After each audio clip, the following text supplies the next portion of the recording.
ये हमें उन शब्दों में पढ़ाया जाता है? नहीं, ये सत्य है। इतिहास में एक सहूलियत रहा है और समय समय से जिसकी सत्ता उसकी आवाज जरूर रही है। इस चीज को हम छोड़ दें, समय तेजी से भाग रहा है। श्वेता जी, एक चीज मैं बोलना चाहता हूं कि एक मिनट विक्रम जी, मैं आपसे ही शुरू करती हूं, अभी आप उसमें जोड़ लीजिएगा। एक जो दूसरी चीज कि क्या हिंदुत्व का जो शब्द है, जो हिंदुत्व, जिस हिंदुत्व को हम आज इस हिसाब से देखते हैं, वो आज की राजनीति उसी दिशा से प्रेरित होकर उसी को आधारशिला मानकर आगे बढ़ती है। क्या ये सही है कि नहीं है? क्या था विनायक दामोदर सावरकर का हिंदुत्व? जी, प्रोफेसर चमन लाल जी ने जो कहा, पहले तो वो कह रहे थे कि क्रांतिकारियों से इनका कोई मेल जोल नहीं था। फिर वो तथ्यों, जो हम मानते हैं वही तथ्य है, जो बाकी बोलते हैं वो तथ्य नहीं है, ये ऐसा नहीं हो सकता। कि वो खुद बोल रहे हैं कि दुर्गा भाभी उनके घर पे रही, उनके बच्चे को वहाँ छोड़ा। तो जो अंग्रेज़ों का पिट्ठू है, जो उनको सोल्ड आउट हो गया है, उन पे कोई ट्रस्ट करके अपने बच्चे को छोड़ के जा सकता है? और ये तब की बात है 1930s के, जब सारे इनके जो याचिकाएं थे वो that was in public domain. तो बाय देन अगर वो ट्रेटर हो गए थे तो उन ऐसे घर में वो क्यों अपना रिश्ता कायम रख सकते हैं? तो it can't work both ways. Hindutva की जो आपने बात की, इसका जो परिकल्पना उन्होंने की वो 1923 में जब रत्नागिरी के जेल में थे, तब पूरे देश में एक बहुत ही डेंजरस एक आंदोलन चल रहा था, खिलाफत आंदोलन, जिसको शब्दावली देखिए, खिलाफत मतलब वो अंग्रेज़ों के खिलाफ हम समझते हैं, पर वो एक्चुअली पैन इस्लामिस्ट एक कैलिफेट को टर्की में इस्टेब्लिश करने के लिए जो आंदोलन छेड़ा गया, उससे जो मुस्लिम मोबिलाइजेशन देश में हो रहा था, उसके परिणाम बहुत ही खतरनाक थे देश के लिए। मोपला कार्नेज हुआ मलबार में, और पूरे देश में जिस तरह से सांप्रदायिक दंगे ऑल थ्रू 1920s जो हुए, उसके लिए एक पुख्ता एक बौद्धिक और राजनीतिक उसका एक काउंटर देना बहुत ज़रूरी था। और इसी में वो हिंदुत्व की परिकल्पना उन्होंने एक एसेंशियल्स ऑफ हिंदुत्व नाम के एक छोटे से बुक में उन्होंने लिखा कि कौन हिंदू है।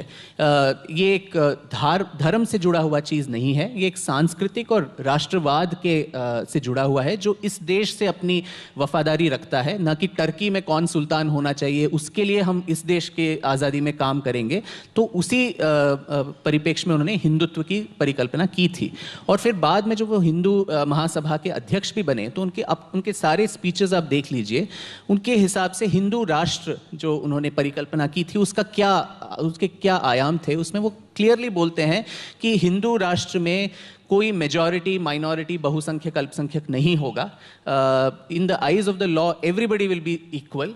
मेजॉरिटी कम्युनिटी को कोई एक्स्ट्रा प्रिविलेजेस नहीं मिलेंगे क्योंकि वो बहुसंख्यक है, और माइनॉरिटीज़ को कोई कंसेशंस नहीं मिलेगा क्योंकि वो कम संख्या में है। जो कानून के दायरे में सब इक्वल है। और minority institutions, he says, if there is even a ghost of suspicion among the minorities that their legitimate cultural, linguistic and religious rights are infringed upon by the Hindu Rashtra, the state will endeavour to remove those infringements. तो secularism in the true sense of the word, जो हम धर्मनिरपेक्षता की बात करते हैं, कि धर्म और राजनीति को और पब्लिक लाइफ को किस तरह अलग रखा जाए। आपका धर्म जो है अपने घर में है, आप वहाँ पूजा अर्चना, नमाज जो आप करना चाहते हैं आप घर में कीजिए, आप उसको पब्लिक प्लेस हो या राजनीति हो उसमें आप घसीट के मत ले आइए। और साथ ही एक तो हिंदू राष्ट्र के बारे में भी हम जो विचार रखते हैं वो बहुत ही गलत है।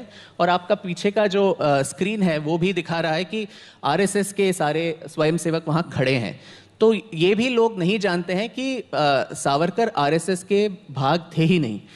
बाबा राव जो उनके बड़े भाई थे वो हेडगेवार के साथ संस्थापकों में थे आरएसएस के, पर सावरकर और आरएसएस के जो रिश्ते थे वो कभी ऊपर नीचे, अप्स एंड डाउन्स उसमें होता ही रहा। और खासकर जब गोलवालकर जब सरसंघ चालक थे तब उनमें बहुत सारा मतभेद था, पर्टिकुलरली 1940s में। और उन्होंने एक बहुत एक इनफेमस स्टेटमेंट भी दिया था कि एक आरएसएस स्वयंसेवक की समाधि पर अगर एक एपिटैफ लगाया जाए कि उसकी उपलब्धि क्या है जीवन में, उसमें सिर्फ 3 लाइन होंगे कि he was born, he joined the RSS, he died. उसके अलावा उसके जीवन में और कोई उपलब्धि उसकी है नहीं। तो हम जब हिंदुत्व की भी बात करते हैं तो इसमें अलग अलग जो न्यूआंसेस हैं, अलग अलग जो धाराएं हैं, उसको हम बिल्कुल नज़रअंदाज कर देते हैं। हर एक चीज़ को एक ही नज़रिए से देखते हैं। सावरकर का हिंदुत्व अलग है, आरएसएस का हिंदुत्व की परिकल्पना अलग थी, गोडसे का अलग था, जो एक मोर मिलिटेंट वर्जन ऑफ